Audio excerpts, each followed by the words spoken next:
agriculture गोटे भल scheme अच्छी इ ना माने नेशनल एग्रीकल्चर मार्केट आपड़ ये बसवे साक्षी गोपाल पैड दरकार आप नेट में मारिदे कौ चाषी अच्छी भल चाषी कंटाक्ट कले आप घर पहुँच एटा पैड एटा गाई इवन छेली कुकुड़ा आधार संभव हो पारे गाई रे गोटे सर्टिफिकेट दे कि गोटे भल गाई आपरे आपड़ जानते से लोक पाखे निजे देखिए जाए से क्षीर दौर बाकी तार हिस्ट्री टे ने केमिया गाई कौटू कि ये सब आप देखिए कौ प्रजातिर गाई गोटे क्षीर दबार बोधे मो माने छोट हिसाब से आप बुझे जदि 10-15 प्रकार माने प्री डिस्पोजिंग फैक्टर अच्छे जो गुड़ा क्षीर केते दबा आम फार्म आम जब गाई 10टा रखुच्छी आप देखिए से सामान गाई जदि आज मोर 12 लिटर देती काली देखिए से 8 लिटर हो 9 लिटर होपर पुणी हठात बढ़ से गाई एत भेरिएसन केमी हो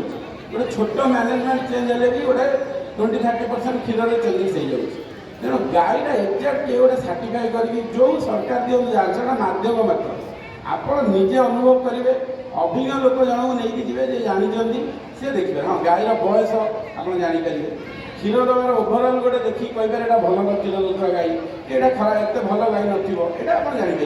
कि बहुत केते एक्जाक्ट क्षीर दूर सेमती जाणी हम आप निजे देखिए देखिक जाना क्षीर परिवर्तन हम एमती नुह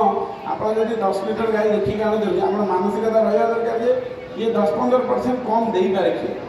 मुझे कहली विभिन्न जिनस अच्छे देखो शीत दिन था आज गरम है बहुत भैरिएंट अच्छे आप कौन खाया दौरान से कौन खाया दौरा तेणु गाई 10-15% क्षीर में भैरिएसन आस सरकारी सिस्टम जो गाई एवं कामधेनु योजना दिखाई से गोटे मॉडलिटी माध्यम दिखाई एमती किसी सिस्टम ना जड़े चाषी चाहूँ गाई किना सरकार देदेवे गाई से